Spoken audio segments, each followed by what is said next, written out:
This week's episode is brought to you by Blue Harvest Vintage. Are you a collector? Blue Harvest love to help you find that missing piece you need to complete your collection. They have extensive stock of vintage Star Wars vehicles and mint-on-card action figures, as well as new The Force Awakens and Black Series items. Blue Harvest have Funko Pops, Lego, Dinky, Corgi, Matchbox and more. Everything a collector could possibly need. If they don't stock it, then let them know, and their knowledgeable staff will be only too pleased to help. Head to Morley Market in Leeds to see the life-size Darth Vader. Alternatively, reach out to Blue Harvest on Twitter at Blue Harvest UK, Facebook, Blue Harvest Vintage Collectibles, a website, blueharvestvintage.co.uk, or email at blueharvesttoys@gmail.com. Talk Star Wars is a proud member of the Star Wars Commonwealth Podcast Network. Follow at SW Commonwealth on Twitter and take your first steps into a larger world. This is Talk Star Wars, the official podcast at talkstarwars.co.uk. Hello everyone and welcome back to Talk Star Wars. I'm Mark. And I'm Rob. And there's no Stephen and no Paul this week because we are recording on the night that Rogue One was released and they are actually in the cinema right now watching the movie. I'm jealous that they get to experience it for the first time. Because obviously we've already done that. Yeah, you can't see it again for the first time. Although I have seen it twice now, and I loved it even more the second time. I've got fantastic. I've got no concrete plans for a second watch, but that it's going to have to happen at some point. If only because I need to check out for all this, the bits I've missed apparently in terms of the Easter eggs and the cameos and stuff. Yeah. But we'll be very careful not to do any spoilers in the intro here, but as you may have noticed, this is a special episode, not a numbered episode of Talk Star Wars, because this evening we're sitting down to talk to Anthony Breznican from Entertainment Weekly, EW.com. Anthony's doing incredible work breaking Star Wars news left, right and centre. I mean, it's, as Coyle at Tumbling Saber refers to it, he's doing the Lord's work. I think he actually owns this end of the year right now. For me, oh, for sure, he's the only person I hear talked about in this context at the moment by any, in any great quantity. And I think that some of the content in the interview that we've conducted with him, you'll hear about his approach to his work, and that you'll understand why it speaks volumes, doesn't it? About how he conducts himself with the people at Lucasfilm, and the appreciation that gives him for the information that he ends up with. It's and what a lovely man as well. A really nice guy, yeah. To take the time out of his day to sit and talk to a little podcast like us, it's very encouraging.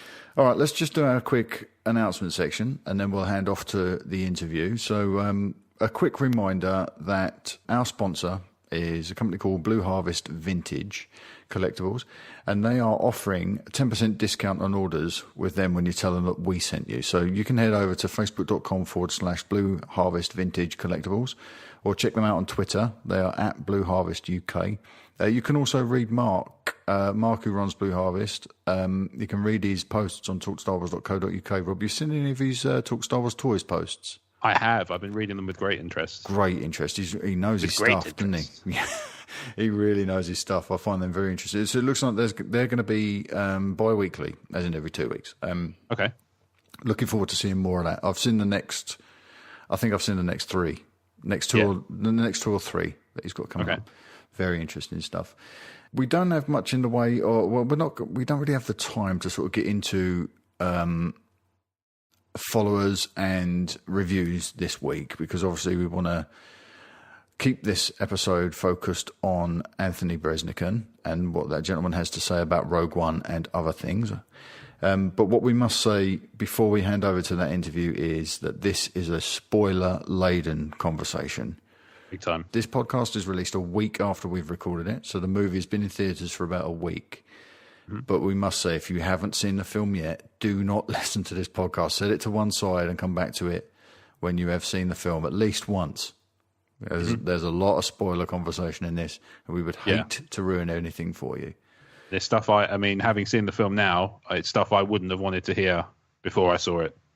Yeah, and it's interesting as well, because some of the stuff that that I mentioned having picked up on the second viewing,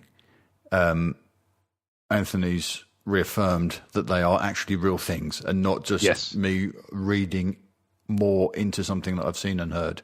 Yes. So that's really, again, very enlightening. Okay. Well, with that said, let's hand over to past versions of ourselves and the wonderful Anthony Breznican for a full-length discussion on everything cool about Star Wars. Anthony Breznican, welcome to Talk Star Wars. I'm happy to be here. Talking Star Wars is my favorite thing in the world. It certainly is. Yeah. Before we get started, actually, I really need to extend both congratulations and thanks for the coverage of Star Wars on EW. It's absolutely first rate. And I think I speak for everyone when I say that. Oh, well, I thank you very much for that. It really makes me happy to hear. It's a lot of work, but it's a lot of fun to do. And you have a great magazine over in your part of the world too, Empire, which covers Star Wars and Rogue One in spectacular fashion. I love those guys, so if I can keep up with them, I'm happy. Yeah, I think you're doing more than that. Yeah. So, well, it's my pleasure. How one thing that I really wanted to bring up with you when I knew we were going to be talking this evening was how difficult it must be for you. I know you're a Star Wars fan. How difficult is it for you to be so close to the franchise? It's not that difficult. I mean, I don't know. How close do you think I am? I do cover it a lot, and I get very aggressive about trying to cover as much as possible. You know, I'm always looking off on the horizon. Just as Luke stood on the dunes of Tatooine looking out at the twin suns, I kind of stand there thinking, all right, what's coming? What's going to be in the movie? What do we want to talk about? But also it's a challenge to know what not to talk about. You know, I heard various rumors about things that were in Rogue One. And it's not out of any fealty to Lucasfilm that I don't report them. It's out of respect for the fans who may not want to know what twist or surprise awaits them in terms of the plot. You know, I think those are things we all have to use our own judgment about. So, you know, it's challenging sometimes to cover something that's certainly this competitive, that's this much in demand. There are plenty of little movies out there that are waving their flags and banging their drums and eager for anyone to turn their way. Star Wars has a much more standoffish approach. You know, they're aware that they could easily blow out the circuits if they give too much.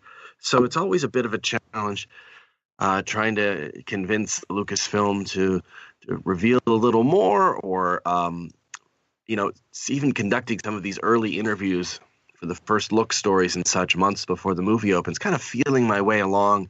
What is there to talk about this movie that's not even finished yet? And, you know, it helps that I have a long relationship with people like Kathleen Kennedy, who, you know, I covered a lot of Steven Spielberg's movies over the past 18 years, and I got to know her through that. And, you know, having a kind of trust there really helps.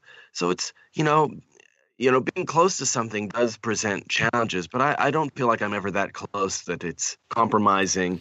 And it's, you know, I think having a little bit of closeness, a bit of trust is a pretty good thing. Yeah, that's got to be a positive. I was more concerned with you being a fan being spoiled continually, because we get the people like yourself who are so diligent in warning us at the top of every post. This is a spoiler. And, you know, we do it on Talk Star Wars as well. Be careful of spoilers when we get the inside track on something. We're all in a position where we warn each other, but you don't really have that luxury, do you? Because you have to dig. You have to expose yourself to these things. My concern was that you're being spoiled because of the nature of what you do. Well, there is a pleasure to walking into a movie utterly cold and having it reveal itself to you, and that delight in discovery is a real thing. But I have to say, the sacrifice of losing that compared to getting a chance to meet the real BB-8, it has its pleasures too. I mean, it's a lot of fun to do this job, and I hope I convey that in the coverage that I do. Absolutely. Part of it is I like to think of the readers as my friend. Like when I went to the premiere of Rogue One on Saturday, I got to take my friend Hal, a college buddy of mine. We went to see the original Star Wars re-releases back in the sounds like a contradiction in term these original re-releases, but when they reissued them in the 90s, we went to see them together in the theater, and now 20 years later we get to go to the premiere for Rogue One, and he was really happy. I was so happy to have him there. But I feel that way about the readers all the time, is that I feel like they're my buddy Hal. We're going along for a ride. Come on, let's open the door and see what's in store for us. Now it'll be episode 8. Our attention will shift to that. And of course, yeah. Hopefully I make it as much fun to read as it is to report and participate in. So it's not that much of a sacrifice. Yes, there are some things that are spoiled. You also hear a fair number of things that simply aren't true. So you can always convince yourself that maybe what you heard won't happen, as I did with Han Solo in The Force Awakens. Yeah. It's okay to talk about that now, isn't it? Yeah. Yeah, I was convinced they're not going to do that. There's no chance that they would bring him back, despite all the evidence to the contrary. But there it was. So I was still a little surprised by that. So but it's I just try to have fun covering it, and that's its own pleasure. Nice. So you mentioned you went to the premiere. How was that? Oh, it was a blast. It's the excitement as those lights go down, and they didn't do any introduction. There was no speechifying. There was no bringing the cast up on stage. The lights went down and the movie started, and that was it. And once that happened, it was like a roller coaster letting loose. And I had a lot of fun. I really enjoyed the movie too. So that always helps. I've certainly covered my share of films that when you finally get a chance to dive in and see the whole thing, the finished product, and you think, oh, yikes, no, it didn't work out so good. But this one really made me happy. So hopefully you guys, you've had a chance to see it yourselves? Yep. Yes, yeah. I've seen it twice now. I watched it again second time this morning. Oh, to be nice. Wow, that's more. Yeah, see, I'm seeing it again on Friday night with my daughter, so it'll be. I'm looking forward to that too. I was at a midnight showing mere hours ago. I'm feeling it. Not as young as I used to be. Yeah, no, I had to get in very early hours this morning to catch my second viewing, and I've got to say I enjoyed it more the second time than I did the first time. I think the first time I saw the film, I was trying to study too much, trying to take everything in, and the second time I could just relax into it, and ironically, that's when I saw most of the Easter eggs. Oh, do tell. Well, I was taking my lead from something that you'd put out on Twitter, actually, Anthony. It was about looking and listening, Rebels fans. Mm-hmm. We're going to put a spoiler warning out ahead of this, so people will know not to come anywhere near this podcast until they've seen the film. I picked up on 3 Rebels Easter eggs. Well, we know we get the ghost in the space battle. Mm-hmm. Then there was a General Syndulla announcement over the Tannoy system in the Rebel base. That's right. See, I said keep your eyes and ears open, and people thought I was indicating like a musical cue or something like that. Right. Oh, okay. I don't even know it. General I don't even think Syndulla I'd be able to pick it up. And Chopper. I saw Chopper as well. See, I missed Chopper, but Me too. Heard about him from somebody, so I'm looking forward to spotting him again. Can I tell you, I visited Lucasfilm this summer. I took my family on a little vacation in August, and we headed north. And while I was in San Francisco, I got in touch with my friends at Lucasfilm and said, we're coming through it. I'm seldom in that area, so I thought that would be a good chance to just drop in for a lunch. And they said, well, bring the kids because we have lots here that they can look and see. My daughter's 7 and my son is he was 3.5 at the time, almost 4 now. And when we walk in, my friends from the publicity and marketing teams come out. They're smiling, saying hi. And then there's a stranger I don't know. He's got his hands behind his back. And then out rolls Chopper, real-life Chopper. And he's gonking and buzzing and rolling around. And the stranger has his hands behind his back, and he's driving Chopper sight unseen. That's and brilliant. The kids, the little claw pops out and shakes hands with my son, and that's the same Chopper. They shipped that Chopper overseas to be in the Yavin 4 scene. That's the one that's on screen. That's amazing. That's the one. Yeah. So they use him. They take him to children's hospitals, and he's very well traveled. That droid. Yeah. They they take him to red carpets and publicity events, but they also do a lot of things you never hear about with that droid. You know, visiting sick kids or schools and things like that. And so my kids, I can't wait to tell them, you met the real Chopper. You met the actual Chopper. Yeah. I bet they pick him out in the movie when they see it, because he announces himself. You can hear him, because Rob, you said to me earlier on, didn't you? You'd seen a droid, but you hadn't heard the very distinctive vocalization. Yeah, I saw a droid and I thought, is that Chopper? And then I couldn't hear any audio to kind of go along with it. And I thought, if they were going to do it, that's the most iconic way of kind of tying it together. So when I didn't hear it, I assumed that it wasn't him. Apparently, I'm wrong. Yeah, but it's funny because sometimes it depends on where you are in a theater, too. The sound setup. That's theater. True. Yeah. When I saw The Force Awakens and the Force back sequence, I did not hear Yoda. No, and I missed. Yeah, there was somebody I missed in that when I heard when I watched it in the cinema. Palpatine, wasn't it, Rob? I think it was Palpatine I missed. Yeah, which is weird when you think about it, because he's my boy. Yeah, but there were I think it's simply the result of the theater you're in and where the sound is hitting you and whether the sound quality is the best that it can be. Yeah. I did see it on subsequent viewings, but it took JJ saying, "Oh yeah, that's Yoda in there," and we got Ewan McGregor to record an Obi-Wan voice for me to realize just exactly how layered that Force back sequence was. So I think there are always little things, and sometimes you're just so caught up in the movie that it washes by you too fast. Like, it's hard for me. People were asking about Giacchino's score. Very hard for me to say my opinion about that, because it's all wrapped up in the film, and the story, and it's hard to separate one thing from the other. So, I think that comes as I watch. Other people may feel differently, but it's very hard for me to compartmentalize different elements. Yeah, I agree with you on that. I think the best compliment I could pay Mr. Giacchino at the moment is that the score didn't offend me. I thought it was wonderful. And I thought he did a great job of putting his own stamp on it. So the way I described it to another podcaster on our network is it's like looking and listening to Star Wars from a different angle. You're just getting another perspective of it. It did feel different to me, though.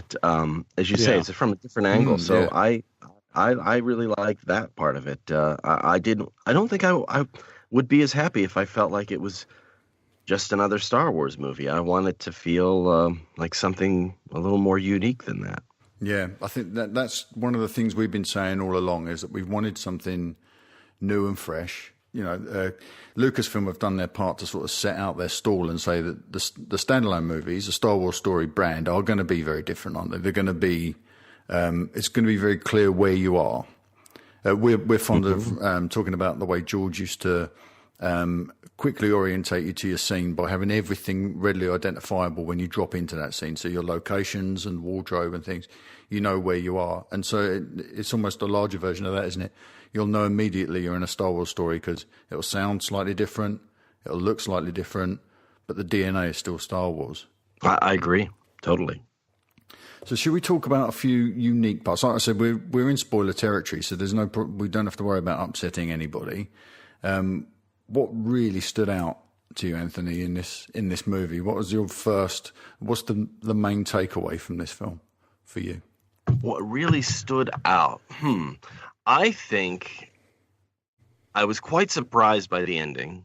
I don't expect an ending like this in a big Hollywood film. So I think that was one thing, and I wouldn't want to discuss that too. Even though we're in spoiler territory, I don't know how deep you want to get on that.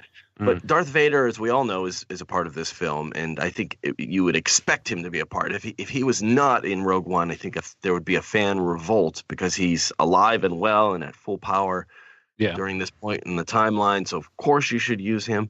I was thrilled to see that they went a very dark route with Darth Vader. And I know people say he's the scariest villain of all time, but I mean, really, compared to Hannibal Lecter, I don't know. I've always found him to be intimidating, but kind of cool too, and then he has his whole redemption arc in the original trilogy.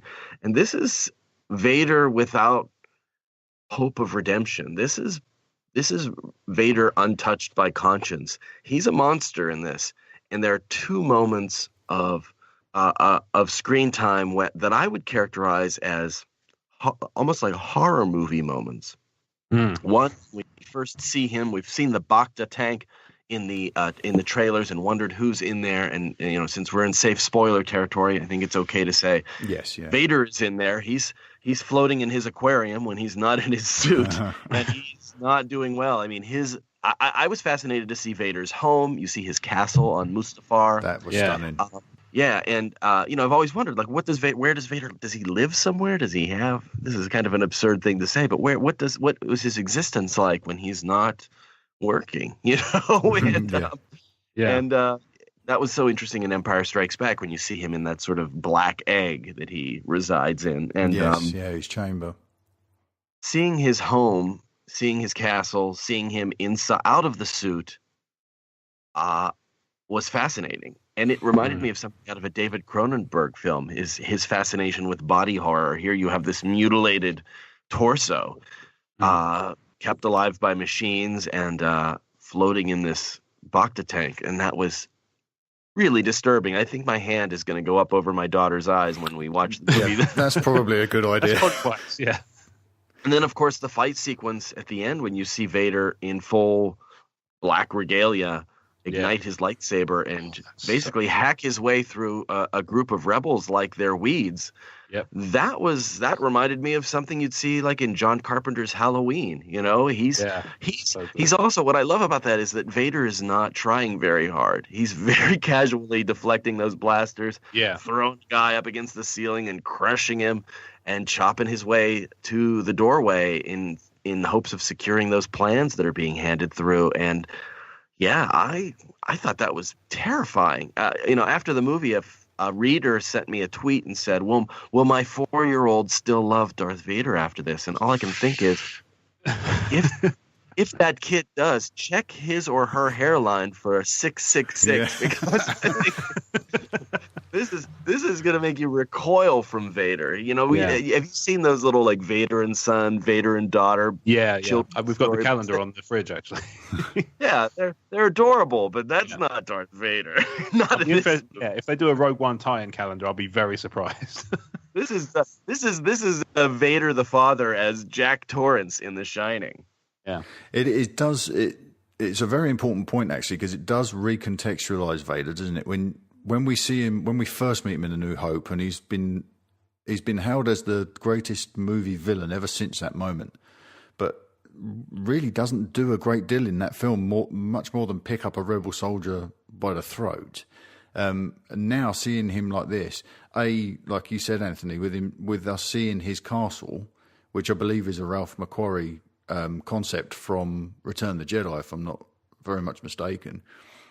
Seeing him in that castle gives him an aspect of agency, independence. He's not just Tarkin's pit bull. He's got his own thing going on as well. And I found that really fascinating, to know that he's off doing his own thing and he's not just at Tarkin's beck and call. Yeah. I also love the way you mentioned him chopping at the rebels in that airlock. That was rather disturbing. Very much so. Very much. Yeah.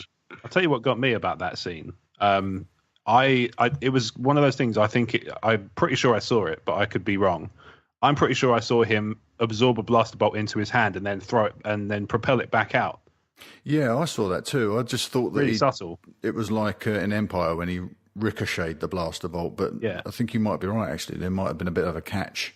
It looked like he had a closed fist before it sort of propelled outwards. So it's like he kind of absorbed it into his glove and then just threw it back out. And if he did that, it's really well done, because it's outperforming Kylo Ren, but in such a subtle way that it's just like it's nothing. Well, that's fascinating. I'll have to watch for that again. I'm going to have to anyway, but yeah. It is almost like he's toying with those rebels as well, because you got that guy at the door trying to open the door, not really that willing to part with those plans at that point, because that was kind of his way to safety, I suppose. I would do the same thing. People are like, why didn't he just hand the plans through? It's because he wants them to get the damn door open. Yeah. I would prefer they exhausted those possibilities first, for sure. Yeah. Mm-hmm. So can we, like we said, we're in spoiler territory. So can we discuss the digital reincarnation of Tarkin? Absolutely. Because what did you fellas think of it? It's just staggering. We've been going back and forth today, haven't we, Rob? Pretty much just saying how astonishing that effect is. What do you make of that, Anthony? And what do you think that signifies for the future of film in general? Well, it's actually getting a fair amount of a beating over here among the reviewers. They don't seem to like it, don't find it believable. I am torn. On one hand, I do think when you do something like that stands out so much as a visual effect, the fact that Peter Cushing is gone, and yet here he is again. And I do think you can detect a little simulation there, although I watched A New Hope again, and I was thinking, they got it pretty close. The redness around his eyes. Well. Yeah, they did really well. He looks, it's pretty close, but as they say, close only counts in horseshoes and hand grenades. I don't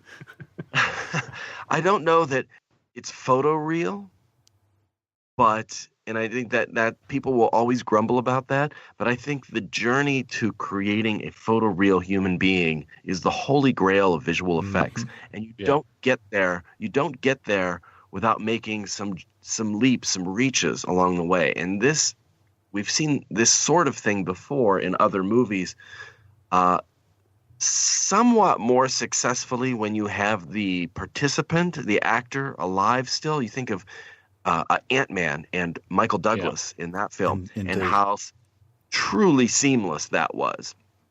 But you had Michael Douglas there to perform it. And also, I think Robert Downey Jr., looking 15 years old in Avengers, or I'm sorry, in Captain America Civil War. Yeah. That was also a spectacular effect. But here you don't have anything except the reference for Peter Cushing. Yeah. And aging him, you're not really aging him down. You're just recreating his whole existence. So I feel like they got close. They got very close. And I'm eager to see where this next step is. Imagine in the future if they do a Boba Fett movie and they want to recreate scenes from existing films. And you get sort of the Rosencrantz and Guildenstern version of Boba Fett, where he's moving around amid the action we already know. Yeah. And if they can recreate elements of those movies using this technology, and they can do it in a more advanced state in the years to come, then I think this Tarkin experiment is worth it. I see it as a noble experiment. I agree that it is not perfect. It's not a perfect simulation. I wonder if my kid's going to notice that that's not a real guy. But I think kids could easily be fooled. But I'm glad they did it. I thought it was cool, and he's not in it so much that it's a major distraction. No, but there's still, regardless of, I would agree that I think it's 98% of the way there. Maybe I'm being generous. And even though the recreation of Peter Cushing may not be perfect, there's a performance still in this animated character. And as you pointed out rightly, it's not a performance that's mapped over the original performer. There's another gentleman under there, and they're still managing to get a Peter Cushing performance with the eyes darting from left to right, and him sort of casting glances out the side of his eye, and the sneers and things. There's so much performance there, and I think I got consumed by that. And by contrast, by the time we get to Leia at the end, I felt that was a little bit more uncanny valley than anything I'd seen in the Tarkin scenes in that very brief moment. And maybe it's because there wasn't enough performance on show. That could very well be. I felt a little bit of the same way, that it just wasn't quite up to snuff. But I'm willing to give it another chance. And you never know. I think these artists often keep tweaking. They have to hit a certain deadline for the theatrical release. Yeah. But when it comes out on Blu-ray, I kind of wonder if they're done with it. Well, this is interesting. Star Wars has previous. I'm not trying to imply anything there. Any special knowledge. That's just my guesswork. Yeah. Yeah. Well, interesting. We know one of your guesses blew up just a couple of weeks ago, Anthony, with the Obi-Wan thing. How has that felt? Because that's been a bit of a storm, hasn't it, recently? And I took it as just a personal sort of opinion on your part. We didn't read any more into it, but the rest of the internet seems to have. It's not strictly an opinion, and I heard some people say, "Oh, well, Lucasfilm must have given him permission to say that," and that's not the case at all. I hear things that I feel more comfortable reporting, and when I feel comfortable 100% about something, I report it. If I'm only at 90%, I don't publish it because it's not worth it for me to be even take the risk of being wrong. Mm-hmm. So, I said that on a podcast that basically I didn't think Obi-Wan's story was finished with the new saga, that there may be hints about him in that. And then if we end up, what people ran with was that I said I would expect an Obi-Wan movie after episode 9. Now that I don't think is controversial. They've already booked up everything up until episode 9. So that's the obvious, an obvious statement of fact there. But, in January, Lucasfilm will be convening a session with its brain trust, its writers, its filmmakers, its partners at the Walt Disney Company, and they will be discussing the future films. And I think naturally Obi-Wan is something that you would consider. And I know people who work at Lucasfilm who say, yeah, one reason that we haven't moved faster on that is because we may have elements of him that we want to include in episode 8 and 9. And you don't want to box yourself in with either with revelations or with facts that you have to stick with then as canon that you may want to change if you go back and tell his past before you get to the quote unquote present of this new saga. Mm-hmm. So it wasn't complete conjecture on my part.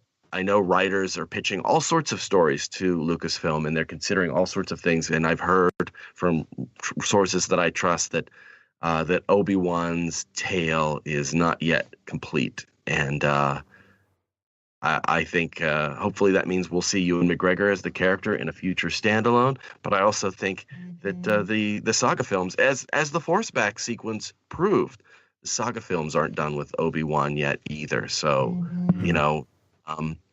you can call it rumor if you like, but it's not guesswork.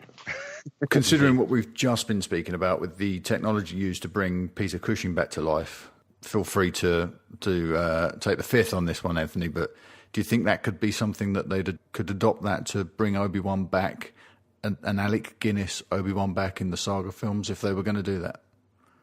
Well, it's a good question. I don't think this is speculation on my part, right? Mm-hmm. Opinion. I don't think the hunger for an old Obi-Wan movie is there from the audience. We see old Obi-Wan. We've gotten his story. I think the yearning is for maybe Ewan McGregor to return to the part. Oh, of course, absolutely. Yeah, absolutely. Well, now will there? And you have a perfectly serviceable actor there, so why not use him? And more interestingly, I think there's the potential for, if you're telling a young Han Solo story, do you need to cast a young actor, or can you make him look like Harrison Ford? That's a really good question, actually, because that's something I was thinking about while we were talking about actors being kind of, aged digitally. That's So, I don't imagine Alden would be particularly happy about that, but no, not at all. But I think in the future, maybe you tell a young Princess Leia story, and you have Carrie Fisher at 19. Playing herself again. The possibilities are there, and it's been discussed for 20 years, ever since we've seen them take old footage and make Fred Astaire dance with a vacuum cleaner or something like that. Yeah. It's the possibility of recreating these things has been there for a long time, and now actors are scanned. Every pore is etched into a computer somewhere. You don't have to look at old Hammer films with Peter Cushing to get reference material. You just have a fully digitized puppet based on an actor stepping in and getting a 3D scan of their body and costume. So I think the possibility is there for actors to live forever. It's also up to their estates. I think that's an interesting legal question as well. If you're Han Solo, if you're Harrison Ford, and you agree to be in this film when you're in your early 30s and you become a big star, have you signed away the rights to your likeness to make Star Wars films ad infinitum? That's going to be a controversial thing. Very much so. Yeah, it's already being discussed in certain controversial terms.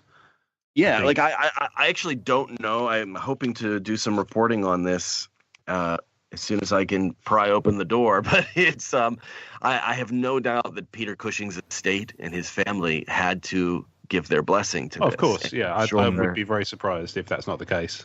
Yeah, and so and I'm sure they were compensated for that, as they should be. Yeah, rightly so, of course. The interesting question is, actors are often locked into contracts, and there's surely actors who've appeared in movies that they were contractually obligated to do that didn't really want to participate in that any further. I think that's why Harrison was so happy when Star Wars ended after Return of the Jedi, because he was just tired of playing that character and wanted to move on to other things.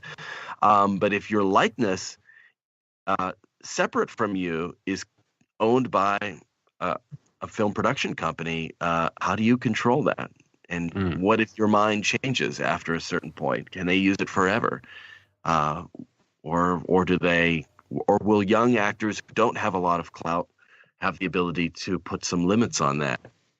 So that, obviously the bigger name actors can put any limits that they want on such a thing. But it's the question, if you're John Boyega and you've made a handful of popular smaller films and this is going to be your big break, are you pressured to sign away your likeness for forever? A lot of interesting questions there. Well, there's a couple of interesting examples of that in this film as well, actually, with the use of Gold Leader and Red Leader from A New Hope. Precisely, yes. What I found very interesting about this film is they've used 4 very different methods of bringing old characters back for this movie, but remaining faithful to them. So we get Dr. Evazan and Ponda Barbara on Jeddah, and they're obviously recast, and that works very well. And then we've got the digital recreations, and then we've got in the case of Anakin, we've got an approximation of Hayden Christensen that's very much obscured. But then we have the reuse of the footage. How do you feel about the reuse of the footage from A New Hope? What I know is the audience reacted to that in spectacular fashion. The minute they heard familiar voice cues or dialogue that's now being used in a new way, they loved it. And I think most people who don't know what those are referring to won't even realize that they're seeing fake footage, or not fake footage, seeing reused footage, recycled footage. I think it's practically seamless. So the audience loved it.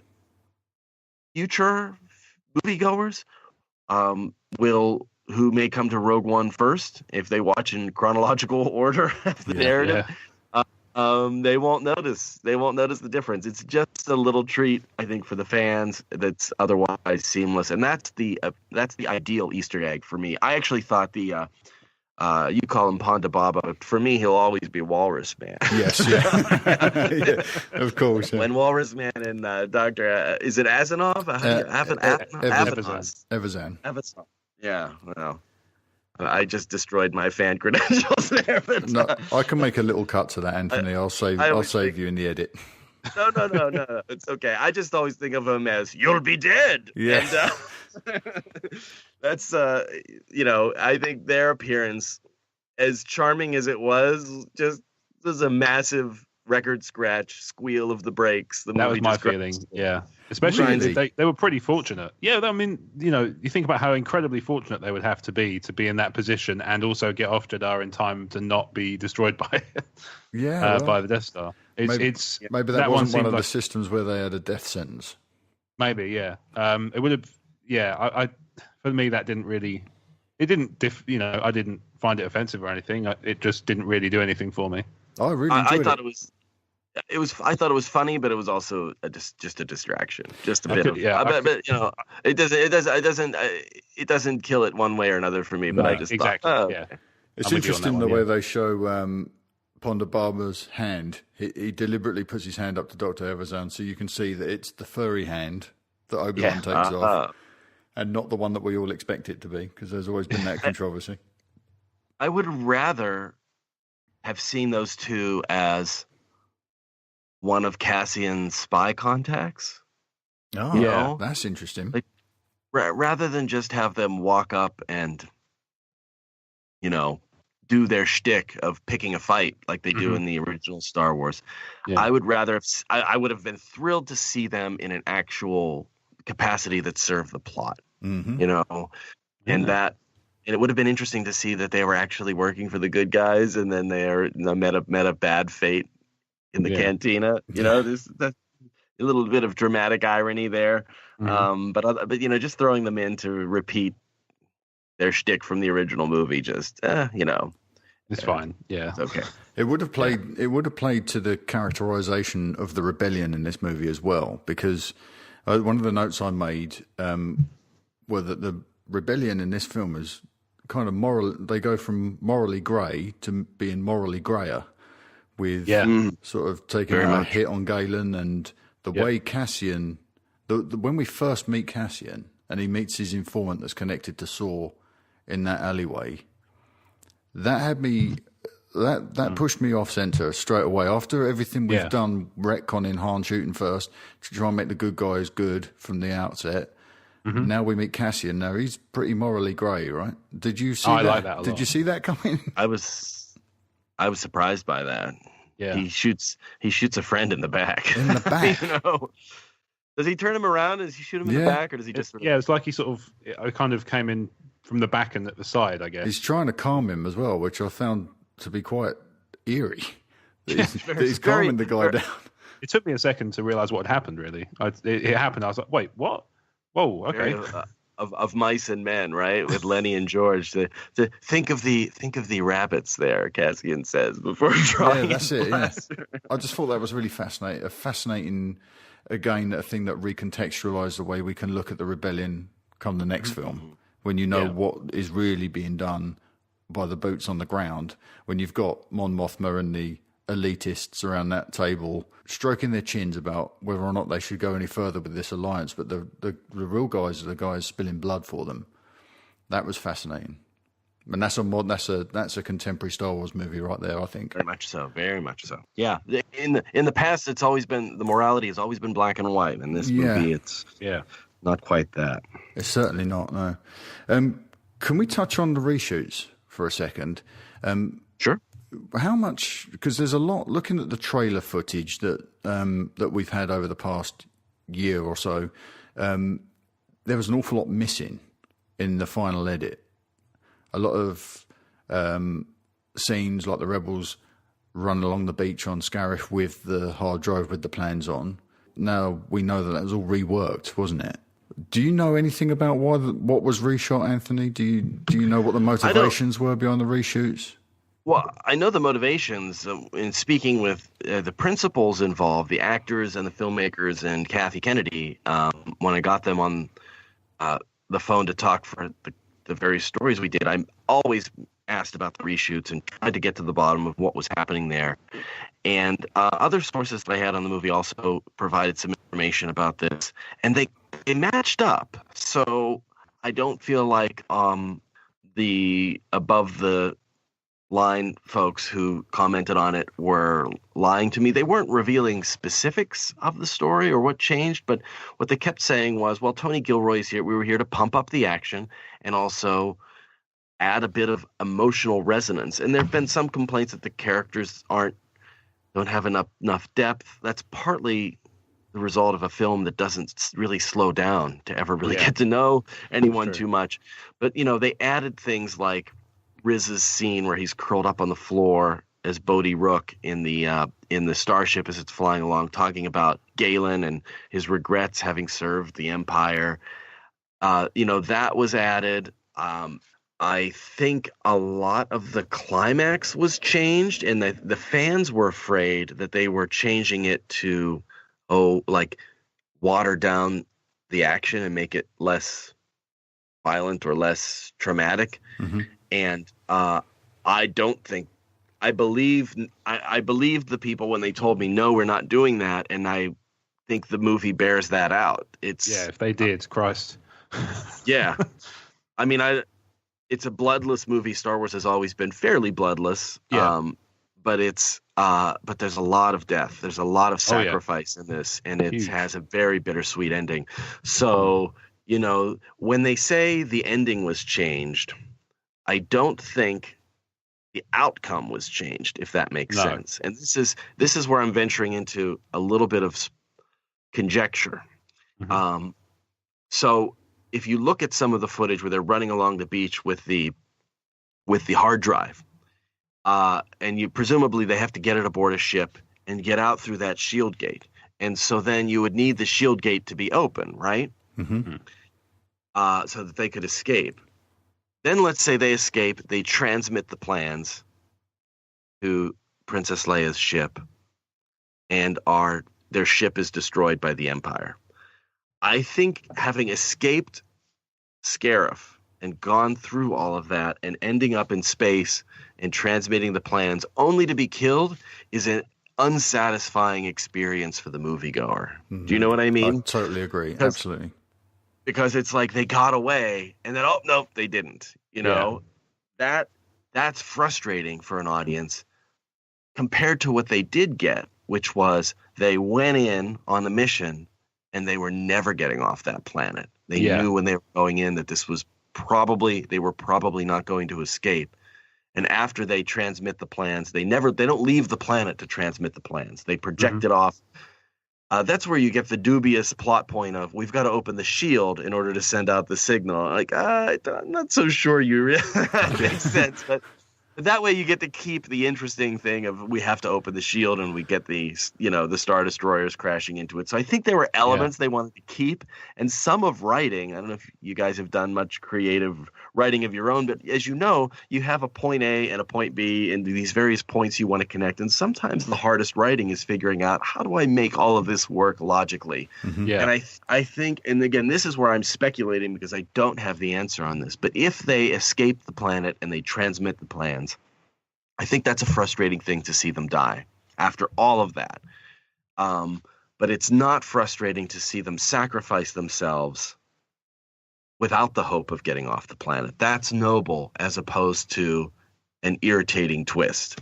So I can see how that change would have been significant. And that explains why we don't see her run away with the hard drive, why it's much more about transmitting the plans from above. No, but I'm very curious why we don't see her face down that TIE fighter the way she... Yeah, it's interesting. Because that was a pretty cool scene. And also, we don't see her say, I rebel. Now, maybe that's the result of people not liking that line. But there were a number of shots like that aren't in the movie, and I think it's noticeable. But a similar thing happened with The Force Awakens, but I think it's a greater degree now. Yeah. Well, we speculated, Mark, didn't we, at the time, that... the TIE fighter may have contained somebody who was friendly, and it was a fake out. And maybe that kind of tied into the original. Maybe there was an original plan to have them get off the planet in a TIE fighter. I could imagine that being Cassian, possibly. Or maybe we get the fake out that she thinks is another adversary, but it's actually Cassian, or like you say, Bodhi. And then she would use the TIE to get to the surface, and then we have to chase across the beach and facing down the AT-ATs before they can get somewhere to get another ship to get off planet. And then if you think of the amount of time it takes for them to get the drive, if you're putting another set piece on the back of that before you get to Vader's scene with the Tantive, then you've put another chunk of time on that movie, which is already like pretty long. Use breakneck pace at 2 hours and 13 minutes. So that was probably, I can imagine that was excised for expediency.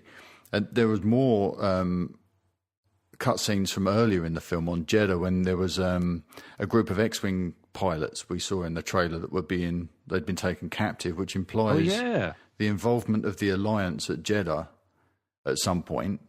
Yeah. And then them being captured. We see a downed X-Wing fighter that Baze is taking cover on when he helps defend Chirrut. So I wonder if they've excised a scene there that involves the Alliance The reason that stood out to me is that the first pilot is played by a guy named Chris, who I actually know, and he was thrilled to be a part of it, and I'm absolutely devastated that he's ended up on the cutting room floor, because I know he was beside himself to get that role, even though he was a TIE pilot as well, so he may still be in the movie. At least he made the trailer, so he has proof that he wasn't lying to you. Yeah.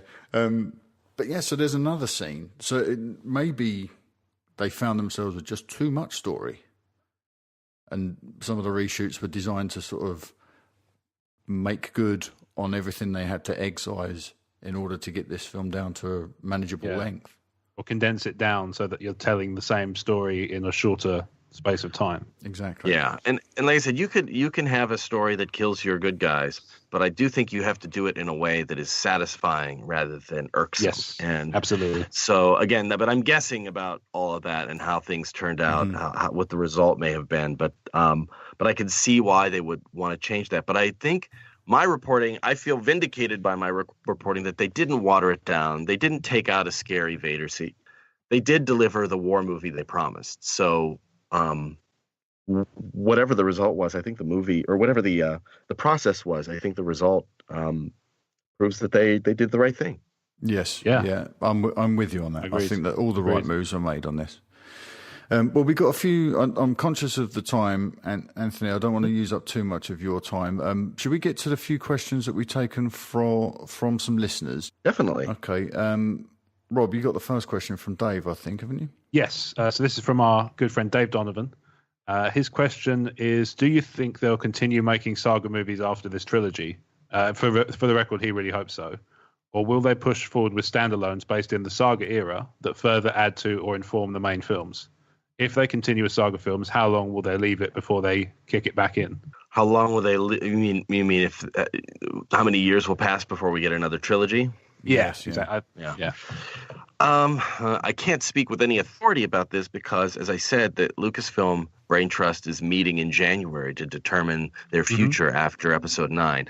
They have a number of proposals for ideas, and I think they're going to try to come up with some new ones, but they're going to evaluate the audience reaction to The Force Awakens and this film, look at what they have coming with Episode 8 and 9 and the young Han Solo movie, and then plot that course. It's a tough question. It's very hard to continue the saga films every other year as they are right now. Yeah, for sure. I would expect that they are trying to figure out a way to not imitate Marvel, but study the way Marvel works and the way they manage to unite their characters in certain movies while still allowing them to have separate adventures.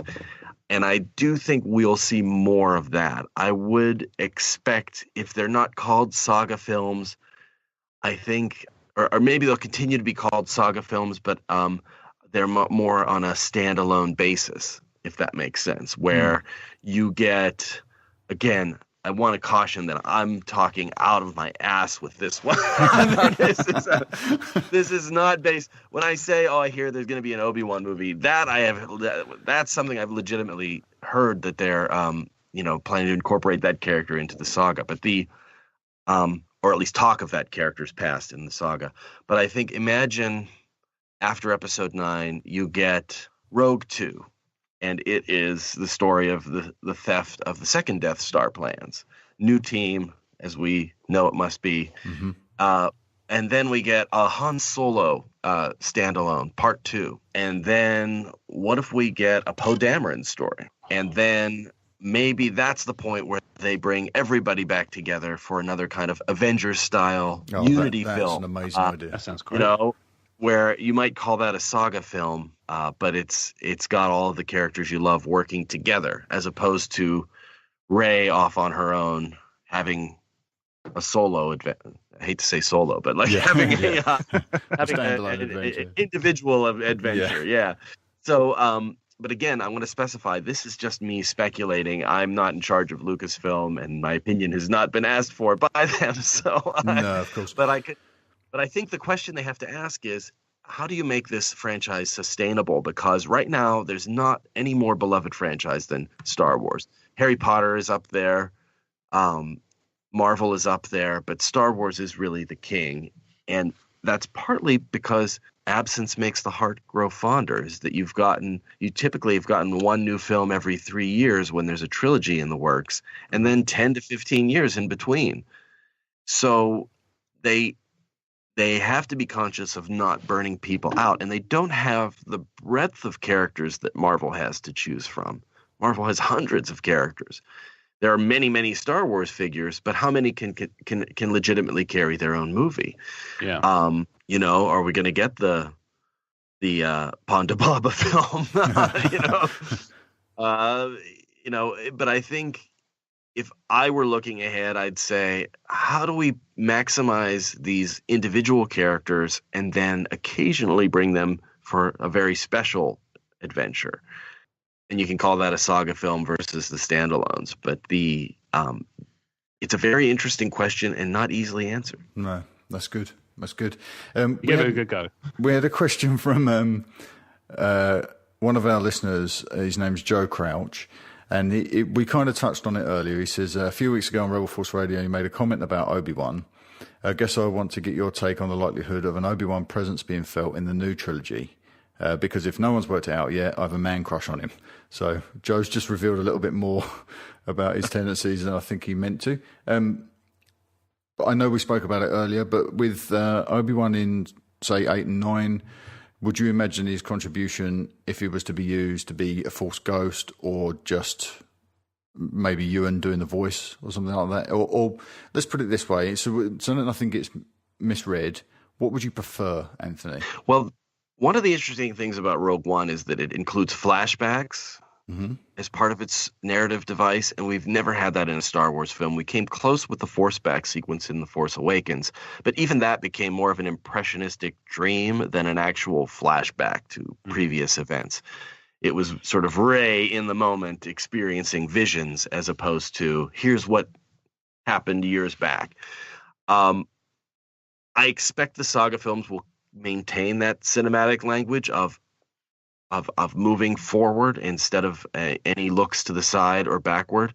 So I don't think flashbacks are in the cards necessarily, but I would not be surprised to hear or to see that that episode 8 and episode 9 involve some sort of connection to the past. We don't know who Rey's family is. We don't know who Finn's family is. And there's that line that suggests he was kidnapped from them.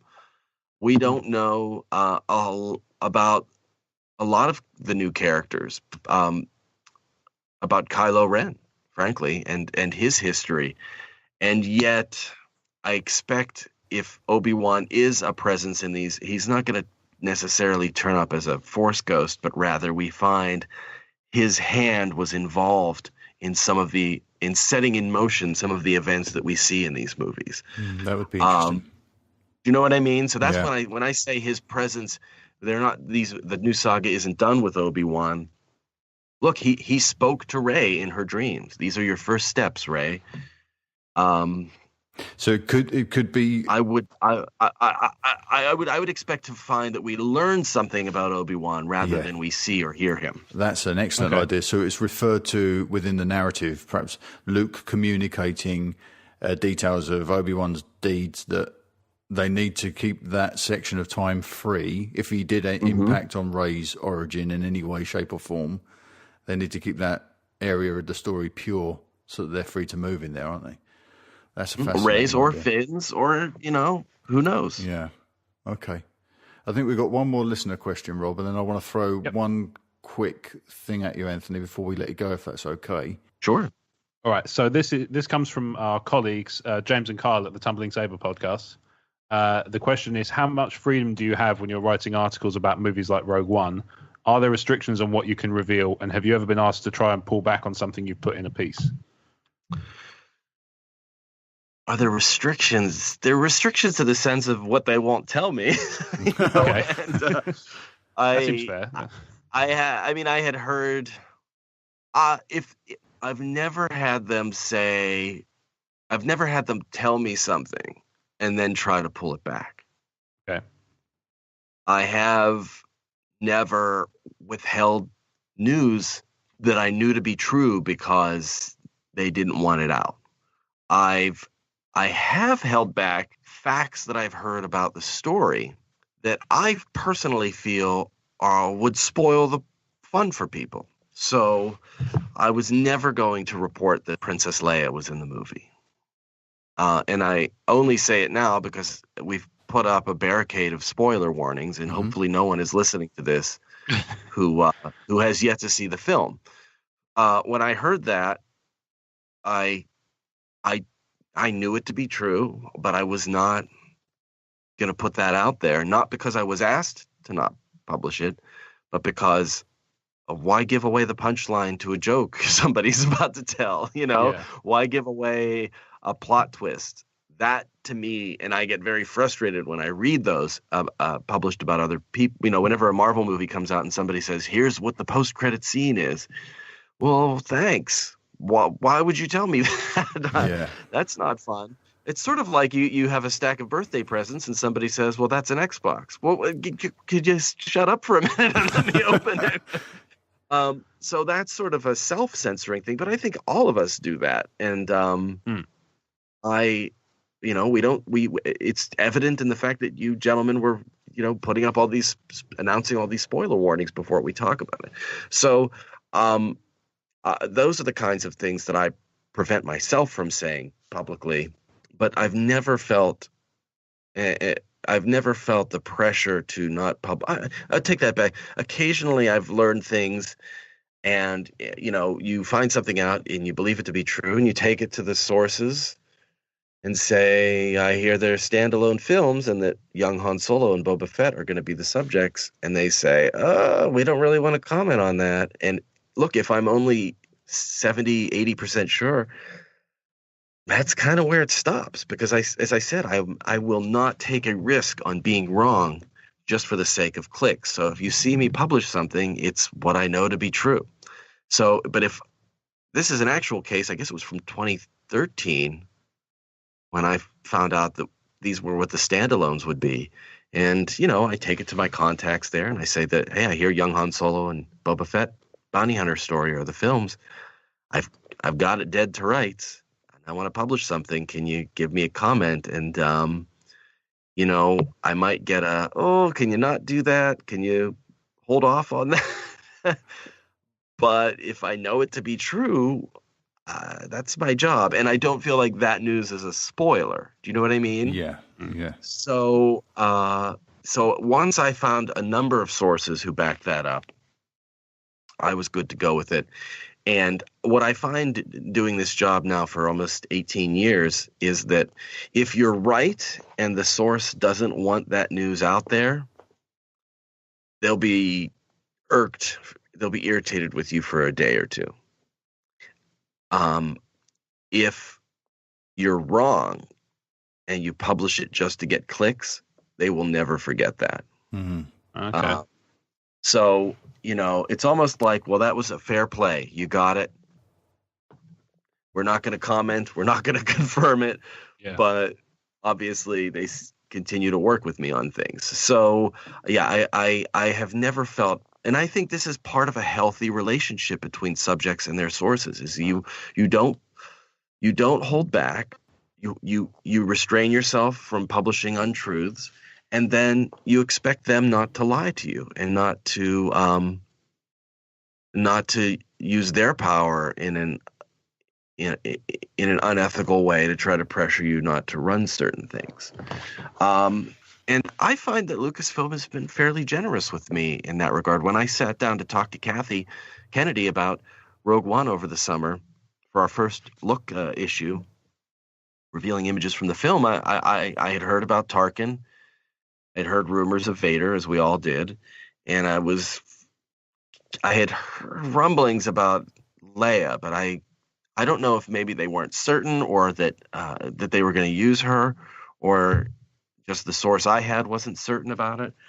But I was feeling around in these conversations, like a lot of it's sort of like stumbling. It's like playing Marco Polo. Do you play that over there in the UK? Where not so much. I think it's bled through in kind of pop culture, so we're kind of familiar with the reference. You close your eyes and you walk around a swimming pool and you try to feel and play tag with your friends. It's sort of like I call out a question and hope to find an answer there. And one of the things I asked Kathy was, will we see any classic characters turn up in Rogue One? And she said, well, yeah, I think we could talk about that a little bit. How about Darth Vader? And she went right for the big one. I thought, I was certain that they were not going to talk about Vader, that they would say, well, maybe there's Peter Cushing fans out there should get ready. Anybody a fan of General Dodonna? Yes, precisely. But instead they brought up, she went straight for Darth Vader. And some people thought that was controversial, but I think it was a smart move because you tease Vader in June. You see him in July if you're at Celebration. Yeah. You see him in August in the trailer if you're out in the regular parts of the world. You see the toys and the action figures in September. More of him in the trailer in October. They made Darth Vader's reveal last half a year. So they really built him up. And I find that they're pretty generous about that. So I'm sorry if this is a long answer. No, feel free to edit it. No, not at all. No. Wouldn't be a very healthy relationship if they were trying to steer us too much. Now, they do have a lot of control because the art they release is up to them. I can't force them to talk about Vader unless they're willing to. And we can't force them to provide images of things that they prefer to keep under wraps. So as eager as I am to talk about Tarkin and Leia, I think if I were to write about this, I actually wouldn't write about Leia, but I would write about how they created Tarkin, because I do feel Leia is too much of a spoiler, even a week or so after the release of the film. But Tarkin was hinted at in the advertising, and he's mentioned in many of the reviews. So I think that's fair game to discuss now publicly, how they did that. I would personally hold back on revealing Leia. Okay. But I would be willing to talk about that. But it's they aren't ready to discuss it yet. So again, I can't force them to do an interview with me, and maybe they'll choose another outlet to talk about that with. But I do find that they play fairly when we do have topics that we want to discuss. A very important subject to me is the inviting more girls and women into the Star Wars fandom. As the father of a little girl and the husband of a grown woman who loves Star Wars and loves to wear her Star Wars, her universe dresses to work, and is just a big fan of the franchise. I just think it's very important to welcome new fans and make existing fans feel more welcome and more a part of things. So, whenever I've tried to bring that subject up, no one at Lucasfilm recoils from it. They don't say, well, that's controversial, let's not talk about it. They've always been upfront, including when we've done it at events like Star Wars Celebration on stage in front of a lot of people. They've been willing to hear those questions and answer them honestly. And, even the reshoots, some people doubted my reports about the reshoots because they said, well, how can we trust him if he's close to Lucasfilm? Again, I don't feel like it's an inappropriate closeness. It's a trust between us. But I used that trust to ask hard questions about the reshoots. I think it would have been easy to ignore the reshoots and have a very softball interview, but I put that access on the line by asking about a touchy subject. So I feel like they've always played fair with me. So, no complaints. Luckily, that's how a good reporter subject relationship should work. Just had a quick follow-up question about pulling back. Have you ever had a situation where you've been asked to hold off just because they're already about to kind of reveal what you're about to talk about, and they're worried about it sort of taking the wind out of their sails? Not that I can really remember. I mean, occasionally someone will tip me off that a trailer is coming, right? Okay. And I don't rush to Twitter and say the trailer is coming out. It's more a courtesy, and I don't think I'm alone in getting these tips. It's more of a courtesy because it's if you're going to be on the road tomorrow at 9:00, you might want to cancel that, or travel at a different time, or if you have a screening at a certain time, like something's coming tomorrow. Like I've received those kinds of tips from various sources. Okay. And like I said, then I don't go spoiled or surprised, because it's more valuable for me to be in a position to immediately write up that trailer, go through and do screen grabs and do a deep dive than it is to tweet news that something's coming that they may not be aware of. And usually these days, Lucasfilm tends to announce their trailers coming a week or so in advance anyway. Mm-hmm. So more like we're going to have a casting announcement. Stay tuned around 1:00, that sort of thing. Yeah. Okay. So I can't really think of any time where I've received any pressure to not report anything. Okay. Often they're very honorable about that sort of thing. If you figure out the casting on something and they're about to break it in a week, they might say, well, we're not announcing it because it's not done. But again, if you know it, you go with it. Yeah. Okay. Cool. You don't go if you half know, because as you guys may have seen, the trades are full of reports about actors who take meetings on a movie, and that gets translated as Johnny Depp will be starring in Grand Budapest Hotel. Yeah. Well, guess who didn't star in Grand Budapest Hotel? Yeah. There 2,500 people to choose from for the Han Solo casting sessions. Everybody went out for it, so they would have been writing all day. Another reason I don't report those short list, long list things, because they interview so many people for those jobs that it's not worth it to me to speculate. Yeah, I don't think we even talked about it until they were down to 3. There was a rumored sort of top 3. Yeah. Maybe we sort of speculated on it then, and that was only purely on personal preference. And we picked Alden as well, didn't we? We did, yeah. I think we kind of decided there were a couple we were happy with, but Alden would be our pick. Mm-hmm. Okay, final thing I wanted to just chat to you about, Anthony, was it goes back to Kathy Kennedy. You mentioned her just a second ago, and with Kathy Kennedy at the head of Lucasfilm and Kiri Hart heading up the story group, and both new Star Wars films have a strong female character at the center of their stories.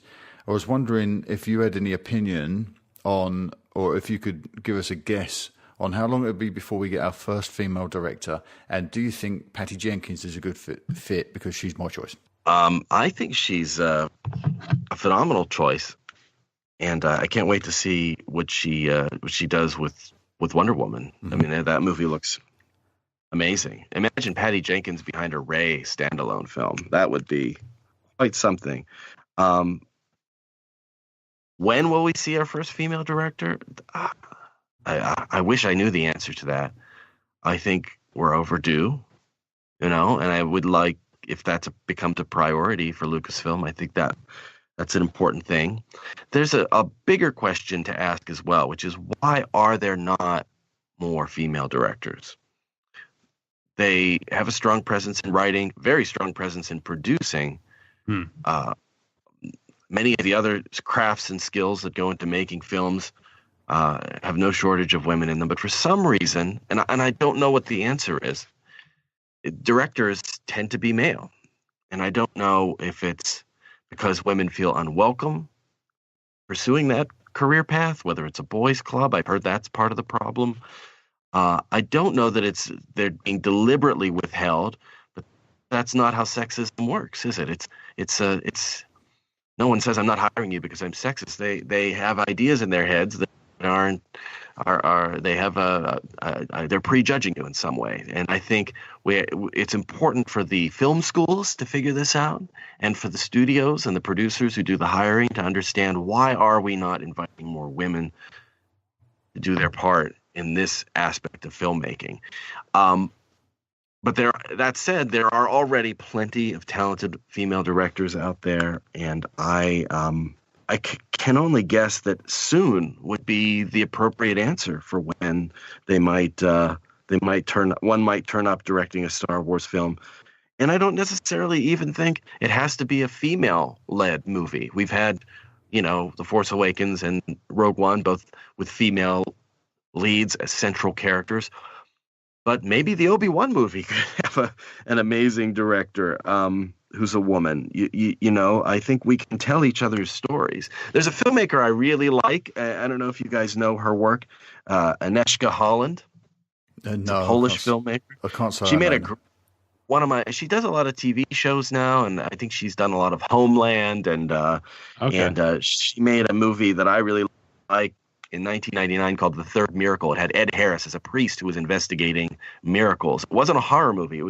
But it was mystical, you know. And I thought I just love that movie so much, and some of the imagery that she has in that film. It's magical, and I think somebody like her, or specifically her, would do wonders with something like an Obi-Wan movie. So the choices are there.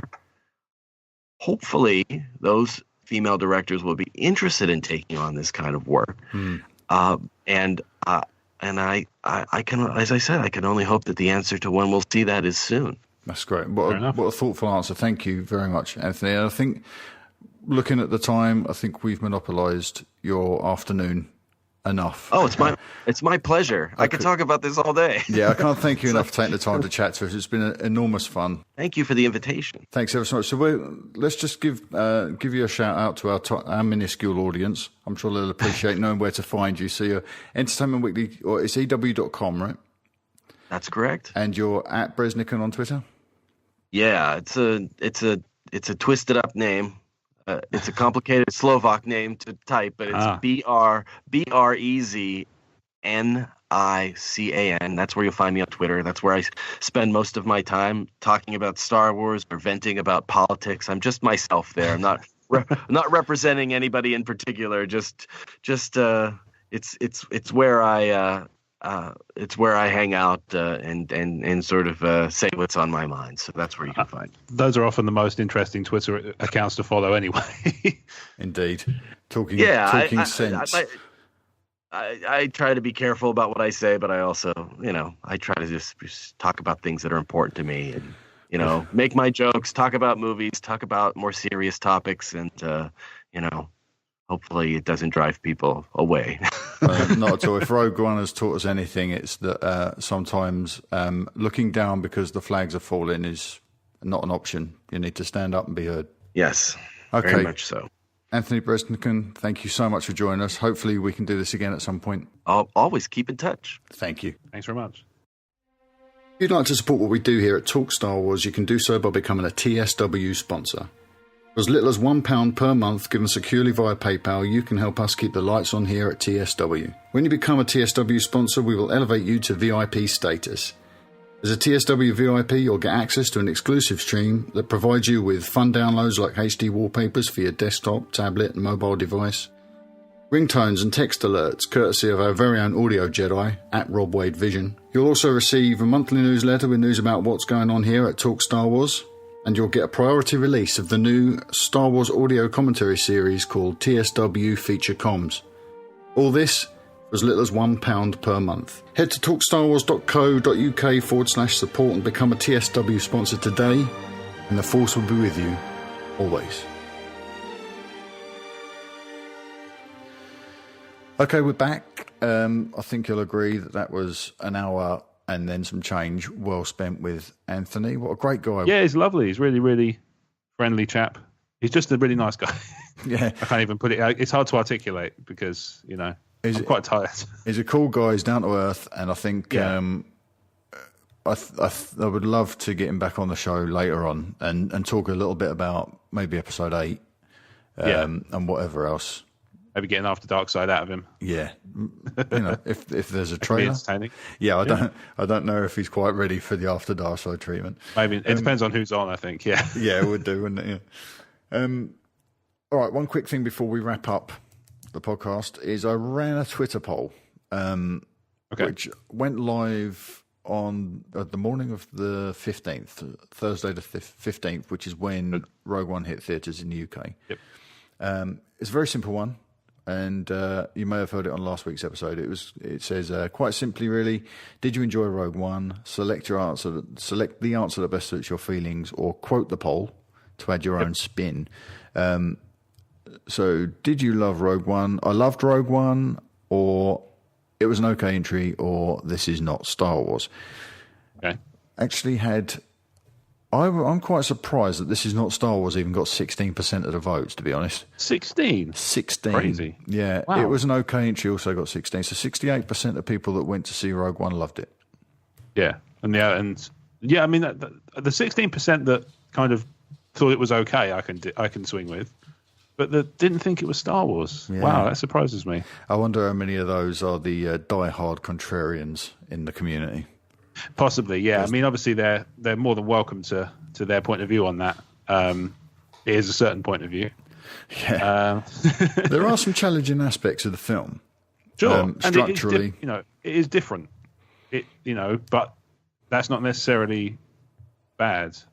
No, and the things I found missing were superficial. Yeah. I guess we're kind of out of spoilers now. I would imagine. I don't know how that would work. But it's superficial stuff like the transitions in the film, the opening credits. Yeah. Some of those things I'd imagine will land in a certain way with a percentage of the audience. Everything worked for me. I loved it all, but I must be really easy to please. I don't know. Oh, likewise. No, I really enjoyed it. I probably walked out of that with a better initial vibe than Force Awakens. Although I think I was watching a review podcast today, and they were talking about their feelings, and one of them said they enjoyed the ride more of Force Awakens, being brought along for the ride. Right. Okay. But then I suppose that could also be because a lot of Rogue One is a known quantity, and you're just being being given certain surprises to fill in the gaps. Yeah. I guess there's something to that. Yeah. Okay. All right. Well, we've still got our breakdown to come. Actually, with the publishing schedule, you might have already heard it. That's the magic of recording shows ahead of time. Okay, let's get out of here because I think we're both exhausted, aren't we? We've still got some work to do yet. Yes, indeed. Exciting stuff. Yeah. So thank you for listening to this episode. And if it's your first episode, then obviously it's a different structure to what we normally do. You might want to check out another episode and join us. We'd be more than happy to have you on board. And if you're a regular listener, don't forget that you can leave us a 5-star review in iTunes and take advantage of that Ron Burgundy guarantee, where we will read whatever you write in a 5-star review on iTunes. So if you want to promote your own blog or podcast, then that might be the place to do it. Or even if you just wanted to give someone a holiday shout out, it's that time of year. You can email us also your questions and comments at talkstarwarsinfo@gmail.com. That's talkstarwarsinfo@gmail.com. Or you can reach out to us on one of our many social networks, Twitter, Facebook, YouTube, Instagram, to name but a few. With that said, Rob, where can people find you between episodes? So I'm on Twitter at RobWadeVision, currently on the quest to achieve 1,000 followers by the end of the year, so any little helps. I also have an account for a blog I run called Emotionally 14, which is at Emotionally 14, and on the web at emotionally14.com. So you can find everything I do between Talk Star Wars and that website. Fantastic. You can find everything I do at talkstarwars.co.uk, and I'm on Twitter at talkstarwars. You can also find our colleagues at the Star Wars Commonwealth Podcast Network just by going to starwarscommonwealth.com. You'll unearth a couple of other fantastic Star Wars podcasts there from the guys at Tumbling Saber, Generation X-Wing, the Rogue Squadron podcast, the Skyhoppers podcast, and the Nerd Room, our newest podcast. Yes, indeed. Welcome. They can all be found, as I say, at starwarscommonwealth.com. Thanks very much once again for joining us this week, and we will see you guys next time. Bye-bye. It's